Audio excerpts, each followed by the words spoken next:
welcome to the very first MoPros Resource Center on creative concepts. So we have had a number of different resource centers that we've been launching over the past couple of months in the MoPros marketing operations community.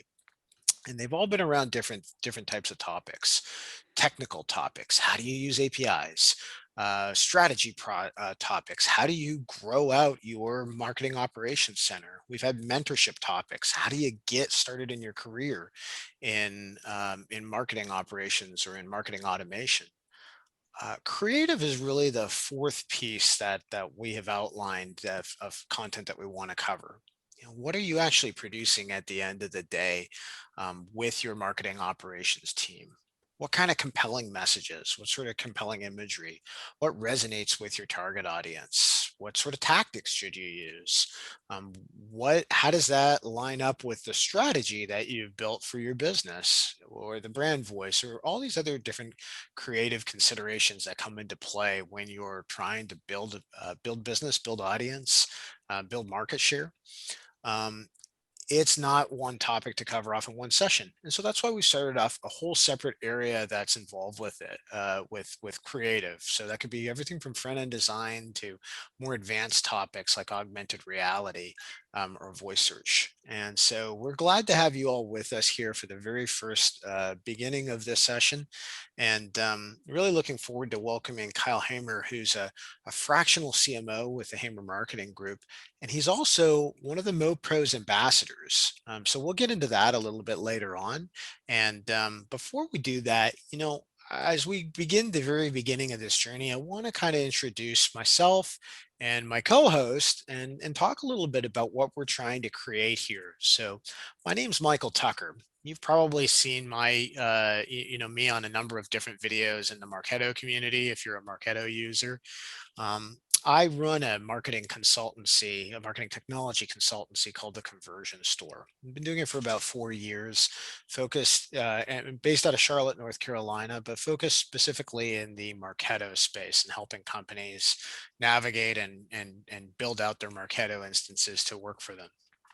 Uh, Aside from my work in the Marketo community, I've been active in the MoPros community for probably about a year now, and really a little bit more passive until the end of last year.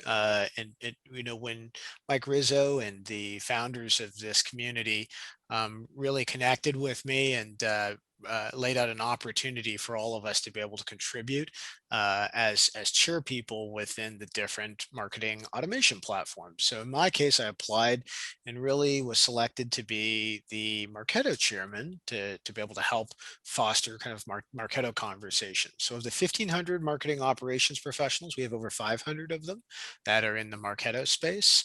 And my background is really as a three-time Marketo certified expert. So I've been running user groups for Marketo really since 2017. So I've been at it quite a while, all in the virtual space. So especially in this time where everything is virtual, this is an area that I love and I find it really exciting to be able to work with people in all sorts of different geographies who are intelligent and incredibly insightful about a number of different topics.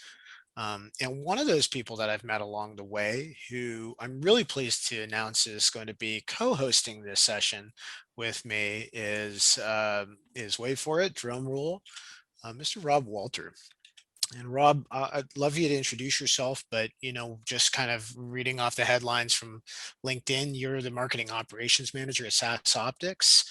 You're a MoPros ambassador, and one thing I really find interesting, and I'm really happy about this MoPros community, is my entire world has been in the Marketo space, but you really are coming at things from the Salesforce space, and so I'd love if you could kind of introduce yourself to everybody and kind of talk a little bit about why you wanted to be a co-host and some of the things that you really want to work to make this channel do for everybody that's in the audience.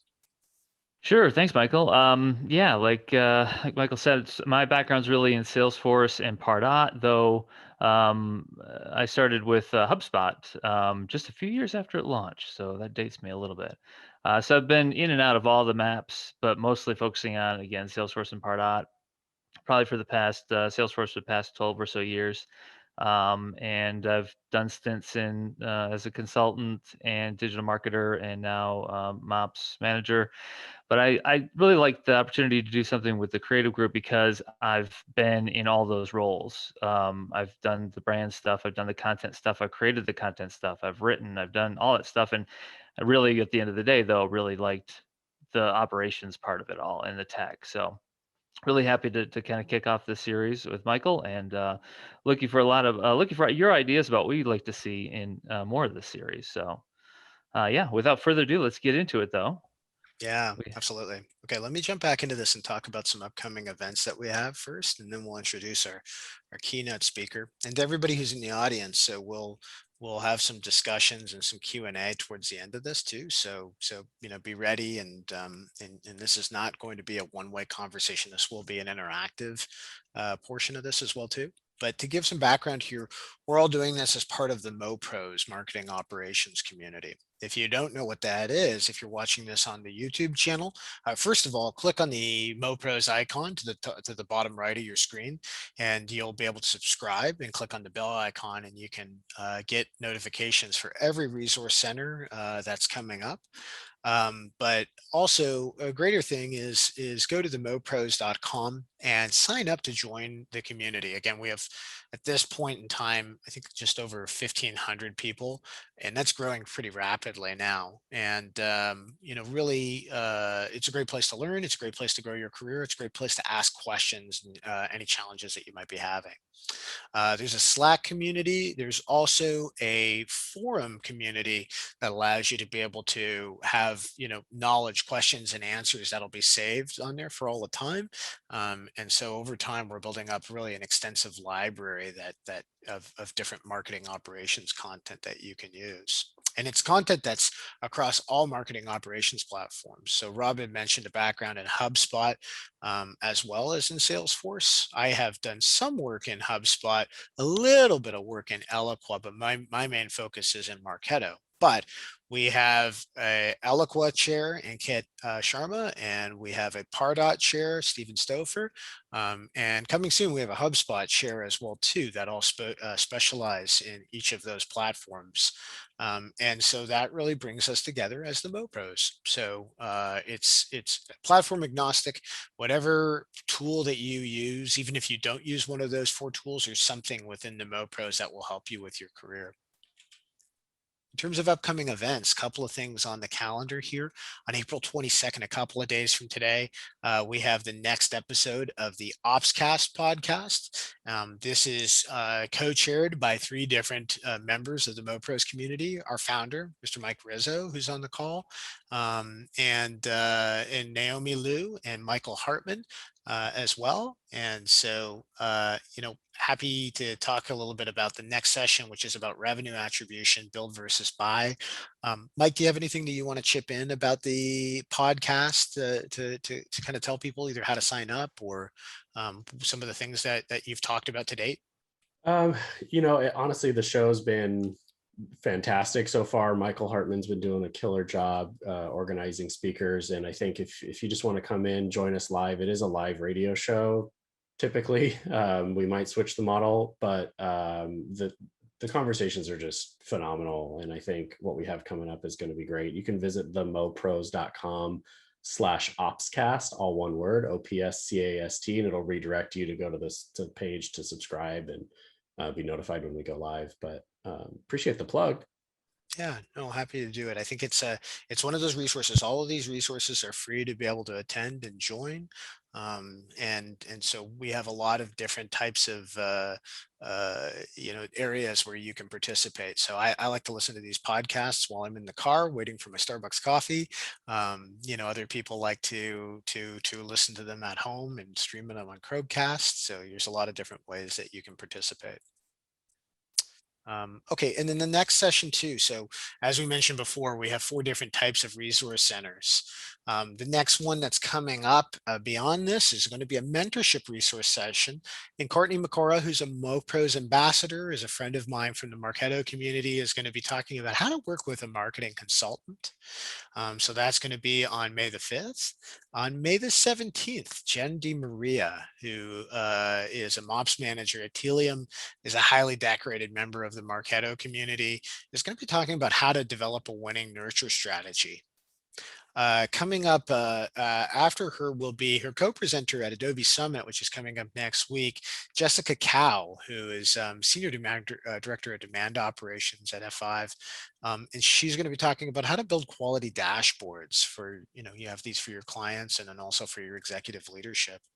And on May the 27th, this is something that just got added in, was our next technical session. And we'll be meeting with Philippe Ozil from France, who works with Salesforce and is going to be talking about the updates to the Salesforce API. So lots of different variety of content that exists there. And then coming up next, we'll have our feature presentation. Rob, anything that stands out in terms of these sessions and content that kind of strikes you as interesting from any of these? I think, they all look really good. I especially think the marketing, how to work with a marketing consultant will be really interesting because I think, that's key with a lot of, one person bands, MOPS bands out there. You're going to rely on your consultants to do a lot of the job for you. So picking a good one, how to work with one, that's going to be a good one. Yeah, yeah. Yeah, excited to see that. Okay, well, going forward now, feature presentation. And let me hand it over to you, Rob, and kind of call us in. Sure, I'll introduce Kyle. Kyle is the founder and fractional CMO of the Hamer Marketing Group. He's also the founder of GoTex. He's a busy guy. He's passionate about helping businesses leverage technology and data to grow their business with efficient operations. No stranger to technology, he's previously held executive leadership positions with software technology and service companies, where he's led the creation of revenue and marketing operations functions. And former sales guy. I'll let him talk more about that. Very cool. Kyle, welcome. The floor is all yours, my friend. Awesome. Let me share my screen. Thanks for the intro, guys. Participant screen sharing is disabled. Can Oops, let's change that. Yeah. There, all address. So one thing we'll say too is that if anybody has any questions, feel free to jump to throw them into the chat room, and we'll bring them up during the discussion. We'll ask you to unmute so you can ask them directly, and we'll have a open question and answer session at the end of this as well too. Awesome. So I get the privilege and honor of being the first person to talk to the creative discussion in our MOP series. So thank you for having me today. One of the things that we talk about a lot, but doesn't really get a lot of attention, I think, is really the idea of taking a campaign idea or a human experience from an idea and the concept through actual creation. So oftentimes we hand things off to creatives and run away, but I think there's a more natural way to get from point A to point B. And so today, I hope that we'll spend a little bit of time, I know we'll spend a little bit of time talking through things and talking about the evolution of where great experiences come from. So it's not necessarily we're going to go talk about it, but we're actually going to get into some of the things about showing you how to be done. And one of the things that I always try and do, and you can tell me if I'm crazy at the end here or that we need more depth, I think that's the feedback that our group is looking for, is giving you something that you can immediately take back to the office, take back to your team, take back to your working with consultants, and maybe change your paradigm, improve your perspective so that you become more efficient, you become better at what you're doing, and ultimately, with better focus, can create things faster. Today, we're going to talk a little bit about the world's best creatives, which is fun for me. My own personal sales automation story, which will be fun because it's about 15 years old. I was telling somebody earlier this week, and I was like, "Wow, I can't believe how long it's been that I've been on this automation journey." We'll get into the technique of what a journey map looks like and how creatives and teams can use them to really be successful, and then ultimately talking about techniques not necessarily technology. I think one of the things that we often do when we get in these chats is we think, oh, it's got to be this, whiz bang tech, and it's got to be Pardot, or it's got to be a local, or it's got to be Salesforce. At the end of the day, we've got to focus on techniques, and we'll talk about that a bit as we go through. The world's best creatives. So if you think about the world's best creatives, and grab the chat right now and fill it up, who do you think some of the world's best creatives are? Is it E&Y? Is it Y&R? Is it Nike? Would it be Adidas? Like, who is the best and the most creative, innovative people that you know?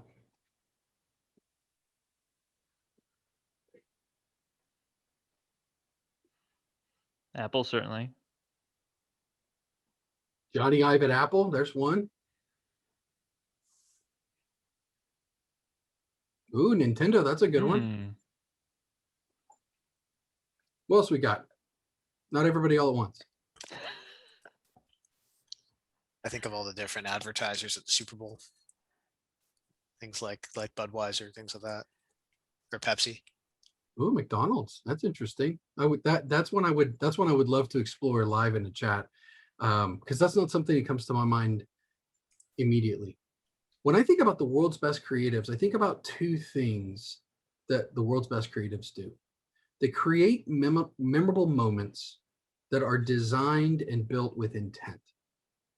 So I don't know if you've been to Wall Street or you've been into New York City and you've seen this statue up front, but when you go and you visit this statue, which is the brave little girl, there's something very powerful about her confidence, the way she's standing in the moment. And even as you're walking past the sculpture here, you recognize that there's an energy that's been designed by the artist, by the creative.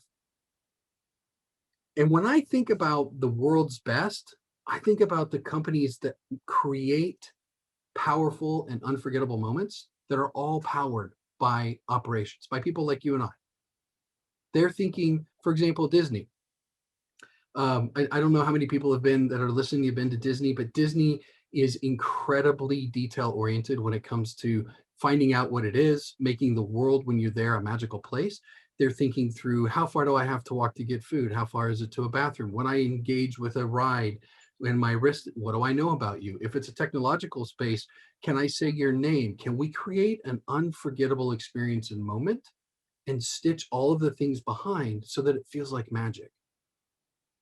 Apple did the same thing when they built their Genius Bar in their showroom. Apple had these products that many of us grew up on, playing Oregon Trail and I would say Rita Rabbit. Maybe that's the right game. I'm not sure.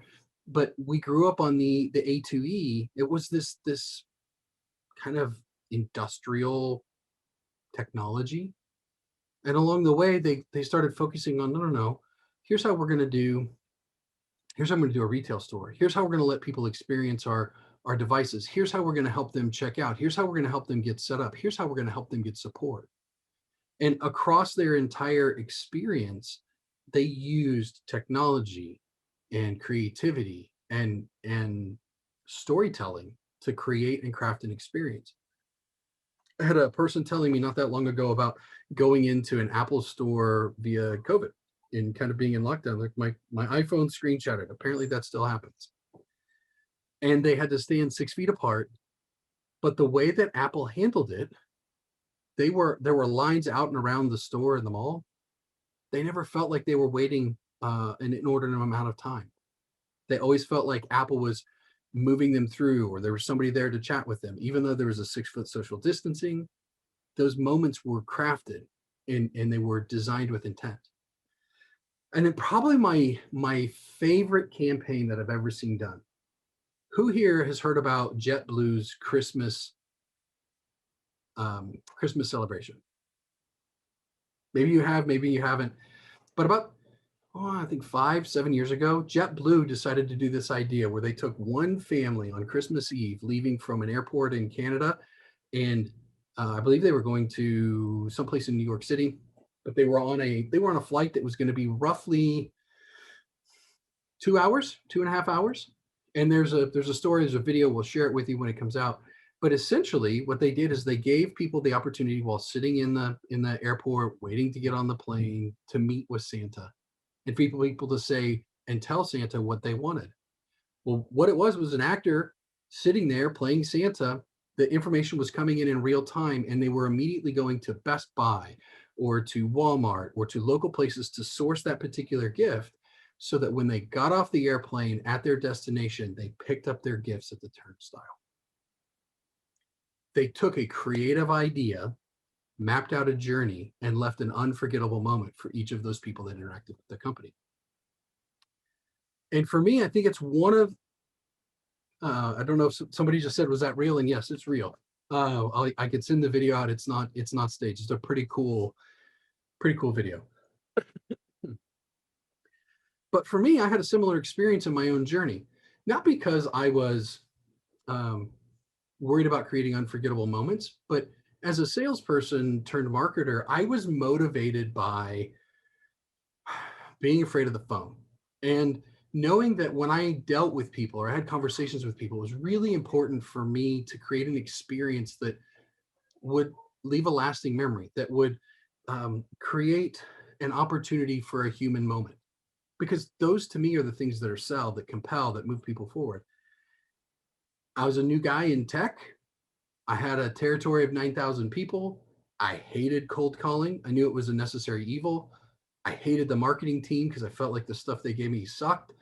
And basically my boss said, here's Salesforce, here's 9,000 contacts, and there's the phone. You have a $500,000 quota. Good luck. Where do you start? What do you do? Being the creative person that I am, and looking at the world a little bit differently, not going, okay, well, I'm just going to turn into a robo-dialer. I said, I know what I'll do. I'll go ask marketing for help. What do you think they said? Sorry, we're busy. Or here, there's a brochure for that. But none of it had the edge. None of it created this narrative or these moments that I needed. And what I needed was something that would capture attention and break down a wall. And so I created my own thing, because I'm just stubborn enough where it's like, hey, I need some help. Never mind, I'll just do it myself. I don't know how many of you can relate to that, but at least there's this independent spirit with a lot of marketing operations people that I know, that they're like, I'm not going to pass this off. I want to dig in. I want to get it done. Or if they're creative, it's like, I don't trust anybody else to tell the story the same way I do. And for me, I definitely embrace that.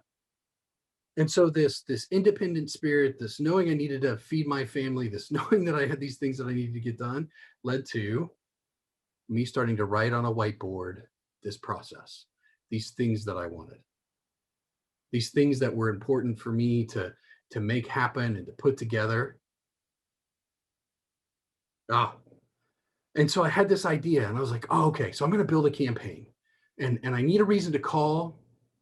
I need a reason to engage. I need a reason to get past the gatekeeper. I need all of the things that somebody says to be successful, but how do I get there? So I built a plan. My plan was pretty simple, and this isn't the exact plan. This is another version of a plan, but I'm using it as an example. My first thing was I needed a reason for you to pick up the phone. So at the time, direct mail was still a thing. We could still lean on it. It was people's mailbox. People would get mail dropped off at their desks. So I thought, I'll send a reason for you and I to engage. So I crafted a letter, and behind that letter, I crafted a script. So an outbound email, a script for a phone call, and a follow-up email. And I put this into a sequence in a series of outreach to create a little sizzle. And my script, when I would call people, I pick up the phone after paring down my list, and I would say, hey, did you get my elephant? Now, if you think about an 8.5 by 11 folded into a piece and sent through a standard business letter, you're like, well, what do you mean my elephant? Gatekeepers would go, what do you mean your elephant? And I'd say, oh, no, I'm calling to talk to Mike. I'm calling to talk to Rob. I'm calling to talk to Marla. I just want to see if they got my elephant. You sent them an elephant? Yeah, I did. You get kind of the furrowed eyebrow, and people, you could hear on the other end, they're like, whoa, okay. I'm happy to leave a voicemail. I just want to make sure they confirm that they got it. And what I had done is I'd taken a print piece with a creative perspective. And at the time, we were selling training, learning. And I asked a simple question: does your training stink? And this particular visual, when I would call in as a salesperson, left an impression. Hey, this is Kyle with Geo Learning. I am calling to see if you got my elephant. If you didn't, look on your desk for a little logo that says Geo Learning in the upper left-hand corner and open it. There's a special gift for you. Yeah, somebody just said, "Wow, I can't unsee it." And the truth is that's exactly right. People can't unsee that. You can't forget that. It created a memorable moment, and it opened a conversation. The conversation might have been, "Wow, you're disgusting," or "Oh my gosh, that's terrible," or "Ha ha ha," or "What are you selling?" But it created that memorable moment and a connection for a conversation. And so when we think about the journey that we as MoPros or as professionals in marketing create, whether it's from a creative art, storytelling, something, we have to think about the human experience and getting down to each of the data points along the way. And when I say data points, I'm talking about touch points, human interaction points. And so I think that where a lot of campaigns and organizations get lost, especially with the people that I talk to, is as somebody says, "Hey, I need a white paper. Hey, I need a case study. Hey, I need to send out this email newsletter." But we don't recognize where it fits in that particular person's experience in a one-to-one individual, in a one-to-one place. We get these campaigns, we get these complex systems of automation. There might be some mapping, but at the end of the day, we're not really thinking through, what is my customer experiencing? What is my prospect experiencing, and how? And so I want to show you today how we do it, and maybe give you some ideas of, even if you're creative and even if you're somebody who does mostly the art, who does the, does the email creation, or does the, oh, my brain just like that, does the design or the videos, that you can begin looking at things as it relates to that entire experience and designing with intent for that moment. I am going to kill my camera.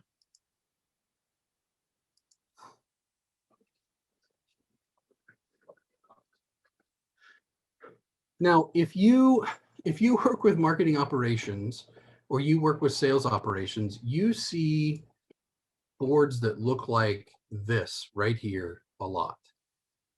It's a value chain, or it's a flow chart. It's a start and stop. Who's doing this? Who's doing that?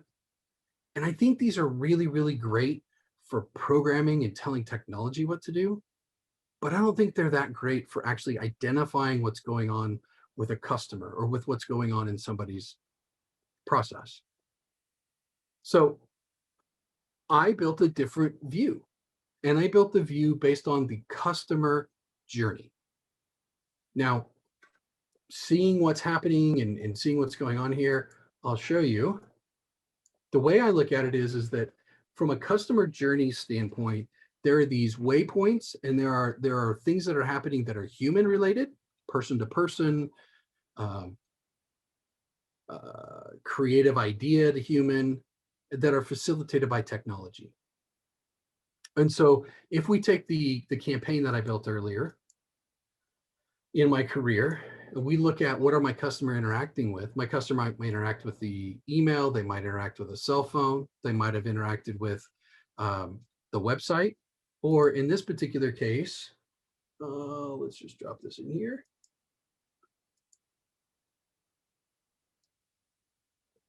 They interacted with direct mail.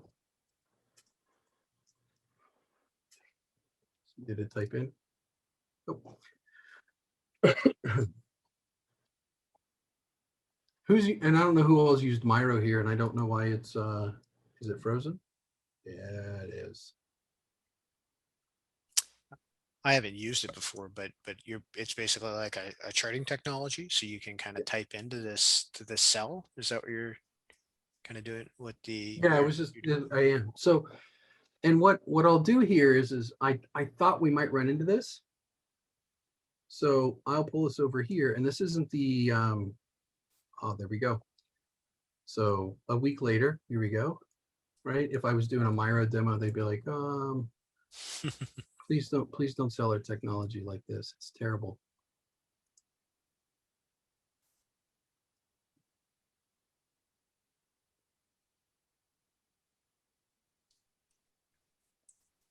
But these blocks become my building blocks for what a person is experiencing. And now that I've defined my customer interactions, and text, I'll change this to white. Correct. So these are the different places that somebody can interact. Now, for me, once I've built my template like this, it's pretty easy to copy and duplicate. And I can start to craft my experience.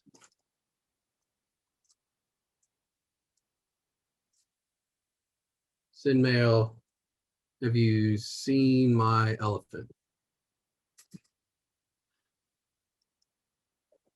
Now, the customer here from a website standpoint, do I need a landing page to support that? Not in this particular campaign, I didn't.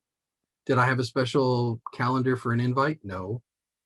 Did I need to send them something for Twilio or Dropbox or any sort of payment processing? Oh, my CRM here, I needed to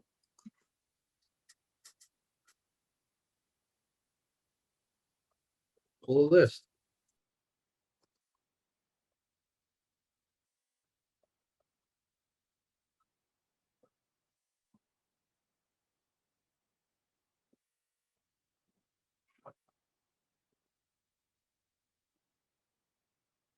And as I start to map this out, then it gets to the point where,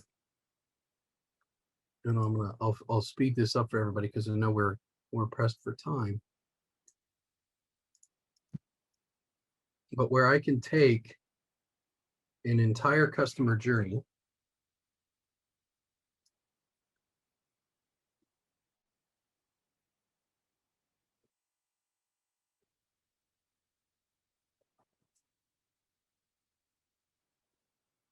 and bring it to the front here and show you what somebody would experience going through our system.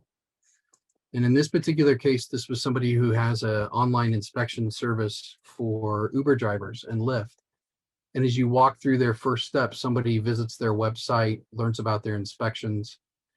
We're looking at what's being tracked. We're looking at adding them to the ABM website here. You can see all of these moments along the way.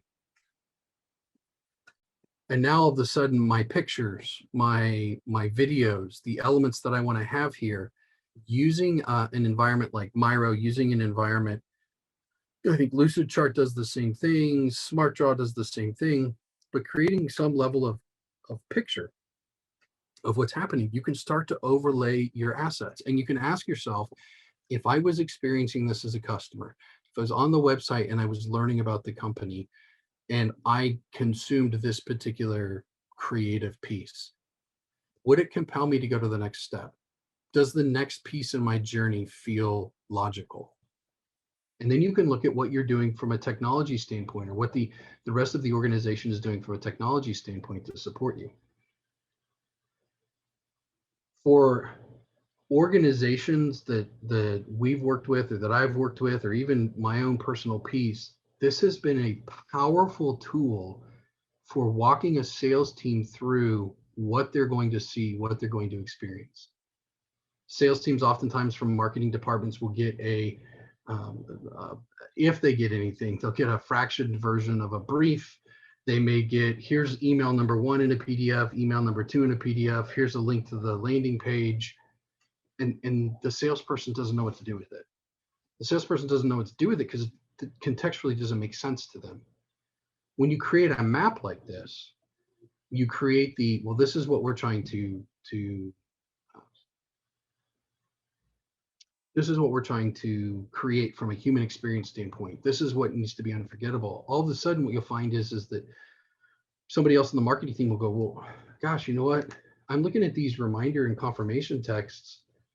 Can we do something that's, I don't know, can we use a technology like Vidyard, or can we create a custom little puppy dog thing that's that's fun that they don't forget. Or, hey, you know what? I really love this from a sales standpoint. Can you send us a notification at step 4 so that we can pick up the phone and get a hold of them? Because that moment that you just created there, like we kind of want to be there when they laugh or when they experience that. And if you take this map and this journey, it forces collaboration. It forces um, it forces you guys to look at the project creatively, look at the human experience creatively, and create not a business to business transaction or a business to consumer transaction, but a human to human interaction supported by technology. Now, once you kind of start getting through this process and get to where these pieces and parts fit and fly together, everybody goes, okay, well that's neat, but doesn't mean anything. Doesn't mean anything because, hey, we're data driven. We want to know what's going on with the data. Well, right below it, one of the best things to do below your customer journey is actually get together and ask yourself, well, what is everybody trying to understand here and what's important to them? Because how you deliver a video or how you deliver a direct mail piece or an ad, how you track and capture those things mean different things to different people based on where they're at in the journey. And so with the customer journey in front, now all of a sudden your sales team will have the KPIs that are important to them. Your customer success, if they're supporting somebody through a customer support, will have their KPIs. Marketing will have theirs, and ultimately rolling up to the business. And so a completed map is not just, hey, here's what we're doing and from a human interaction, but here are the ways in which we're thinking about this being successful. It's some of these are like, oh, I see these all the time. They're just like everything else we see. This is meant to be just a generic list. For your team, you'll find the components that you want to take. You'll find the elements that need to come out, and you'll start asking questions like, what does it mean for an appointment to be scheduled? What's happening with the communication behind something like that? Or why is shows per hour important? And if you start to understand the intent for the business, the things that the organization needs to measure, it can influence your creative. Because why would somebody spend $10 million on a Super Bowl commercial for a minute if creative wasn't important? If advertising and creating a memorable experience wasn't important, they know that that's going to mean something for the business. When you create something for your business, you need to understand how that has an impact and how the rest of the organization is looking at it. You may not care about the numbers per se, but I think everybody in the organization understanding about what's important to them, creating the human experience, and then how it's supported all together, this creates a really in-depth look. And when I say in-depth, I mean as in-depth as a creative really needs to get at what's happening in the organization, what's important to the organization, and how to design and create for success. Oftentimes we get this, and what I would encourage those of us that are really good at these flowcharts to swim up a level, make it easier for our creatives and our people that are here. And if you're a creative, don't just go create things, really understand where it fits, where it's at, and how it's going to be used, what that human experience and element is as it relates.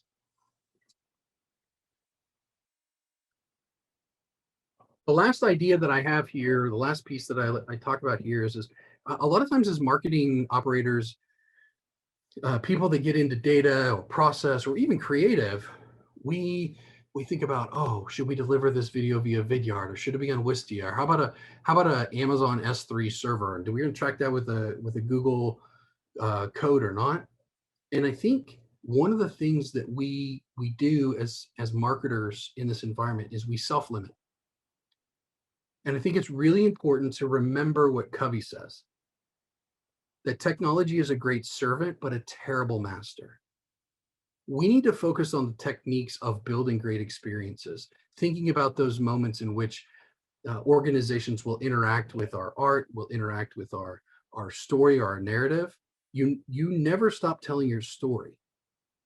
And too often times we look for a technology to solve that instead of forgetting about the technology and focusing on the technique. The psychology of telling a great story and getting somebody to fall in love isn't different. Understanding where somebody's at psychologically to help them make those steps and move forward is technique.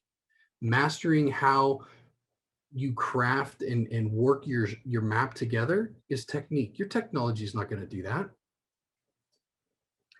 So I encourage you to stop thinking about tech first and think about the human experience. Lean into what is it that you like to be? How do you like to be sold? How do you like to engage with companies? How do you make it personal? Because as a creative, those story moments, those lasting impressions come from making something very personal. And that doesn't mean, hi, squiggly bracket, F dot name, squiggly bracket, comma, enter body. It starts with thinking about how is somebody going to interact and engage with this. Start the process manually. So when I did my sales automation piece 15 years ago, the campaign was a wild success. The campaign was about $1.7 million in pipe in about 9 weeks. Ended up netting the organization somewhere around $900,000. I won some awards because of it. And it was all because I thought about it differently. But it was a manual process. I went in, I was looking at the territory, I was finding the suspects, I was slicing the list, I was downloading them, I was mail merging with, I was writing that. It was very intimate and everything was crafted so that I knew when I picked up the phone and I said, hey, have you seen my elephant? I knew everything that was going on. I knew with full confidence where I could take the conversation, even if it was, hey, dude, you're a jerk. I can't believe you sent me that disgusting picture.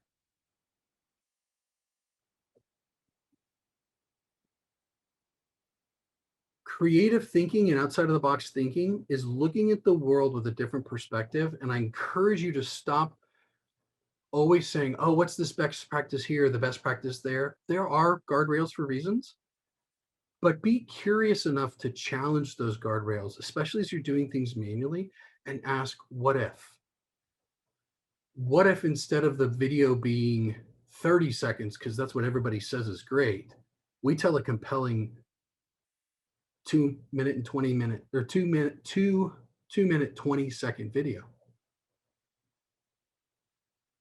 What if instead of feeling we need to gate everything, we give everything away for free?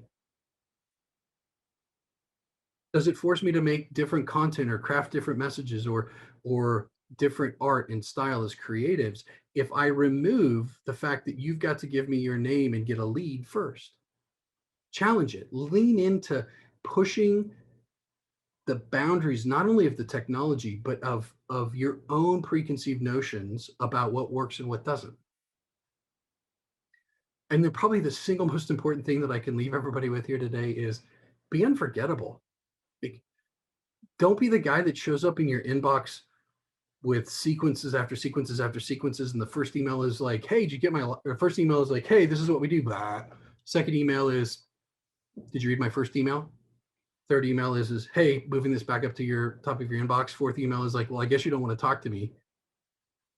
Be unforgettable. And take moments that are important, or take the human component of marketing as creatives serious, because operationally the technology will do whatever you want it to do because it's there to serve. It's there to serve creating that experience that people don't want to forget. And with that, I think we turn it over to Q&A. I think, yeah. Got questions? Because I'm all out of milk. Thanks, Kyle. That was excellent. I think we have one question line up, Delphine. Assuming Hello. Hello. Do you hear me? Hello. We can hear you. Yes. Go ahead. Great. Thank you. Thank you, Cal, for your presentation. I have a question. When you're starting a campaign for a new company, so you don't have clients or very few clients, you don't really have data, how do you determine how to start your campaign, how to use the budget, what kind of actions would be good to implement first. Thank you. Thank That's you. a fantastic question. Thank you for that question, Delphine. So in standard marketing speak, I'm going to answer it with it depends. And I think there are 3 really good places to start. And what you choose depends on the appetite of the organization, your current skill set, and ultimately your prospect and or customer. Option number 1 is, and I think that where a lot of marketers will go is create brand and just start talking about things. If you have an unlimited budget and you have an organization that wants to be seen as like the next Aristotle, the CEO is always with the big ideas, and he's not necessarily concerned about sales or revenue. It's just get the message out here because this is contagious. Then you start with the brand and the big idea. But I think where a lot of organizations get is they're looking for, how do we get to the first sale? And before you can get to the first sale, you've got to understand who your potential customer is and what their pains are. And so the way that I segment this is are you going to be a marketing-led organization, or are you going to be a sales-led organization? Sales-led organizations typically lean into things like outreach, outbound sales, networking events. And if I'm selling into an enterprise company, a lot of that makes sense, because somebody at GE isn't going to be out searching for my new SaaS technology. They're probably not going to be typing it in, and definitely not the people that I would think I would target in LinkedIn or in my pay-per-click. It depends on the market. But if I've got an enterprise client and I know that we've got something that can solve it across 4 or 5 different roles, and they roll up to a director or a VP level, then I think you take the approach of reaching out and providing value and insight as close to the bottom of the funnel as you can get away with. And what I mean by that is don't market so much that it's the big idea, and don't market so much of just give me your credit card. Find that sweet spot in the middle of, here's some of the ways that you might be struggling. Here's some of the ways that you can solve it. And oh, by the way, we have a solution. Focus your marketing efforts there. Find that mix in between LinkedIn, Facebook, and pay-per-click of that mid-tier. Now, one of the hidden secrets right now that I think in 18 months we'll be talking about something differently, but I think right now inside of YouTube advertising, for an organization that's really targeting to swim upstream into larger organizations and do larger campaigns with outreach, you would be well served to build a really good 15 to 20 second intro to a 90-second video. And that 15 to 20 seconds talking about the pains and things you fixed, a minute and a half to really get into the core of what you're doing, and you're educating selling to drive them to conversion points. That is a very underutilized tactic today. If I'm going to do more at scale though, and let's say I know that I'm not selling to enterprise. I'm selling to companies under 50 million. Somebody's looking for something they can put on a credit card, or they can make a quick decision on, make a purchase and solve my problem. I'm not going to spend a lot of time building a bunch of fancy assets and all these different things. Right out of the gate, I'm going to focus on, what is somebody typing into Google? How do I optimize a landing page for helping them understand what we do and how we solve their pain, and getting them to sales as fast as possible. Now, that's not something you're going to deploy and lean on only in the long term, but getting started, that's where I would focus based on it depends.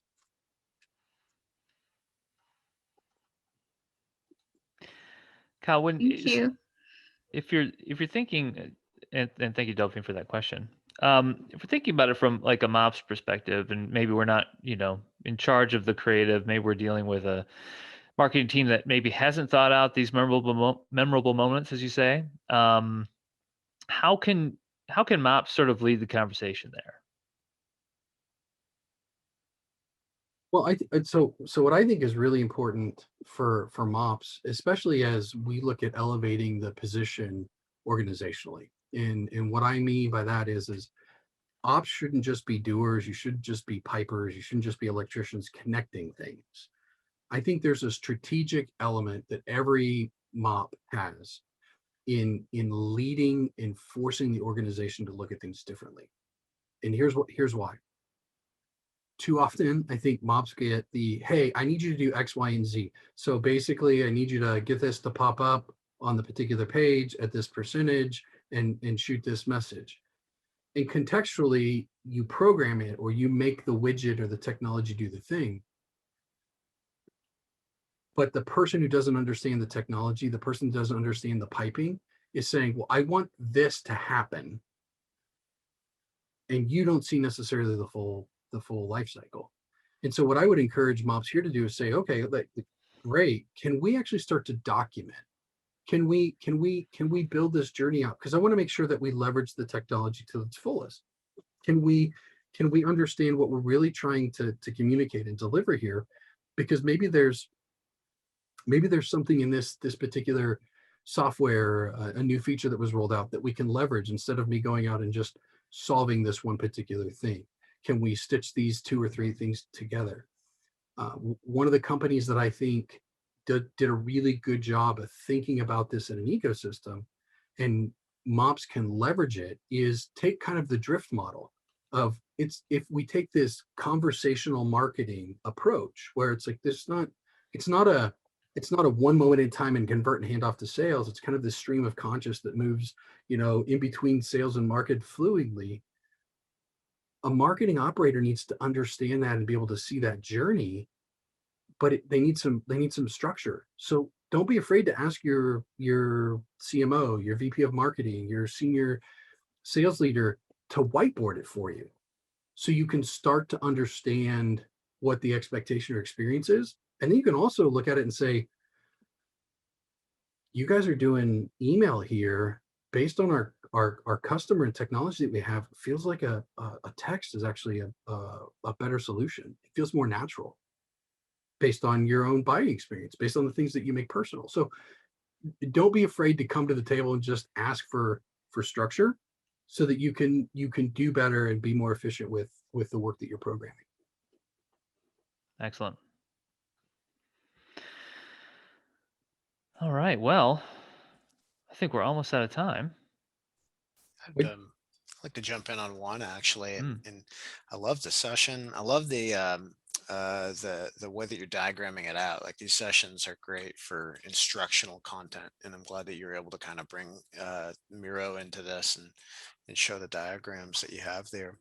On the chart that you have where you're going through the different communication channels, or each row, and each stage is a different column, how do you, when you're actually working on these campaigns, are you building out a different chart for each target audience persona that you have? Like, how do you deal with some of the dynamic content considerations that we have now, where um, one piece of content isn't necessarily one piece of content that gets used, right? It gets repurposed in a number of different areas, right? So how does that work out in terms of that diagram when you're actually using it in practice?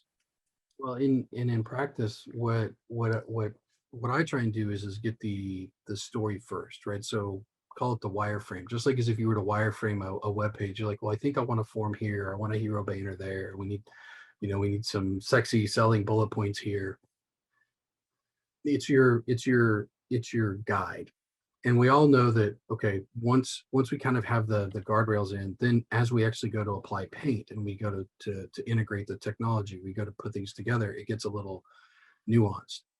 And so the way that we try and do things, Michael, is we try not to boil the ocean right out of the gate and think through it's option A, T, B, C, D, E, F, and G. It's, let's create experience A.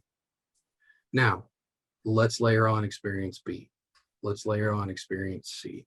And if you can get the foundation and the storytelling correct, then it becomes pigtails off of these little journeys. Like, it's all of our flow charts, but the flow charts get easier if you have the foundation laid first. So it's, instead of trying to do, the world's most complicated nurture plane, where it's, this person fills this out, and then we go check to see if they're a customer, and then we go check to see if they have a sales conversation, and then we go check to see if they visited these 13 pages. We go, no, at a core, we want this person to go through this type of experience. These are the core elements. Then from there, it goes, okay, we delivered the core. Now what do we do next that feels better? And as you do that, because I think sometimes people jump immediately to complicated Mhm. instead of getting the foundation first, focusing really on that human element and crawling first before you get into the more complex pieces. But it's, to me, it's a layered approach. Mm-mm. There was a question that came up from somebody who had left the chat, but they had asked before about the differences in doing this approach from a B2B or a B2C standpoint.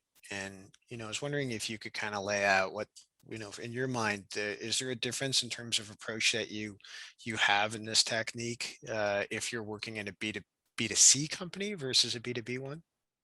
No, and I think this is so. I love the fact that you asked this question, or whoever asked this question, and I'm unashamed in my opinion that businesses don't buy from businesses, people buy from people.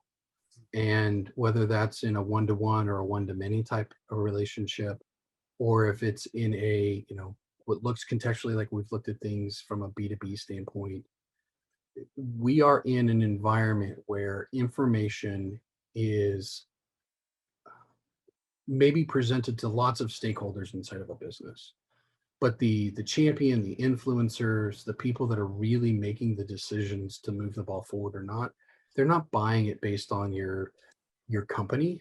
They're basing it based on the human interactions that they're having with your company, whether that's a human interaction with sales, a human interaction with a website. And so I believe that all marketing and sales is really human to human, not B2C or B2B. Love it. Love it. Good. I'm really happy with the discussion. I think we have I thank you so much for being a part of this and for Mhm. stepping forward to be the first person to be able to present in this space. And I think one of the challenges with this is there's no, we're trying to build something unique here. So I really appreciate you really, working with us to synthesize something brand new that really sets a standard for the presentations to come too. And I think Rob and I, we have some interesting conversations coming up in the future. But really, this gets us off to a great starting point. So thank you so much for being willing to do this. And from your side of things, if people have questions for you, or is there, what's the best way to get in touch with you? And do you have any content that you would refer people to if they want to learn more about this technique and some of the things that you're doing with your practice? Sure. So thanks for giving me the 10 seconds to plug. And again, I'm excited to be here. Sorry, Myra wasn't behaving well enough for actually get into the ins and outs of truly building that campaign from scratch. But if you want to get a hold of me or follow me, probably the best place to find me is on LinkedIn. I think it's / Kyle Hamer, all one word. So if you go to LinkedIn, IN / Kyle Hamer. And I'm always talking about something. It might be we're talking about something that we're struggling as it relates to a campaign, or I'm picking on an outreach approach, or we're looking at new ways to frame up the world. I just like we have MOPS, I do have a podcast where I interview experts. So I bring on people to interview. You can visit the summit. You can find all of that at hamermarketinggroup.com. And Hamer Marketing Group, this is a shortcut. I know that I have work to do on my own personal human experience with my website. But if you type in Hamer Marketing Group : space marketing operations, you'll see that there are tools out there that we've created around the important elements for a marketing operation, the important conversations to have, how to help align yourself with sales, the different tools and technologies of what's happening, what's going on. So as a supporting component to the MOPS community, just creating additional content and resources. It's not gated. I'm not out there to put you on a mailing list and spam you till you're blue in the face. I believe in letting you have let you have the knowledge that I have. And if you have questions, email me, send me a message on LinkedIn, or if you're part of the Slack channel, shoot me a DM. You can ask Rob and Mike, other than, some periods where I go MIA, we're all pretty responsive in creating and collaborating and helping other people be successful. And I think, success begets success. So if you need help, you need some coaching, you have questions, please don't hesitate to reach out, and we'll see if we can get you on the right path, or at least get you the help you need. Great. Thank you so much. One last point, in the MoPros community, what's the area where you're most actively participating and getting involved in? Like if people want to join in on a chat that you're involved in, where would they go inside of the MoPros community? So I do a lot of support inside the consultants and the small agencies piece, but I'm also very active inside of HubSpot and Marketo. I should probably share this. A long time ago, I was Marketo certified. It's since lapsed. I spent about 4 years inside of the platform. The only marketing automation tool that I haven't spent at least one project in is probably Eloqua. But experience inside of Pardot, experience inside of Marketing Cloud, lots of experience inside of HubSpot, Infusionsoft, etc. And I can't stress this enough. From a conversation standpoint, we all put different paint on it, and slightly different technique of how the technology handles it. But at the end of the day, we're all trying to accomplish the same thing. And so, don't be afraid to ask a question. Go find some place, ask it, and people will come and help. It's a fantastic community. Great. Thank you so much. Well, let me jump over into the last slide here just to kind of mention that. So thanks again to our first guest, Kyle Hamer, for kicking off the creative resources. And as we mentioned, our next session in 2 days from now, tune into OpsCast, and we will be doing a session here in a couple of weeks time on May the 5th. Will be our next session for the Resource Center, again on mentorship and strategy, and how to be able to work with a consultant with Courtney Macara. And then also feel free to join us again, to Kyle's point here, on the different channels inside of the MoPros. We have a strategy channel, is a great one to take a look at. And so we're going to sign off now. Rob, any last parting thoughts before we head off into the sunset here? No, but if you have any questions, certainly take it to the Slack, or take it to the community, and start a thread, and let's all chime in there. Yeah. Okay. Great, guys. Well, again, thank you all for attending. We'll have a recording out to you shortly. You'll also be able to see it on the YouTube channel. And until next time, thanks for coming. Bye all.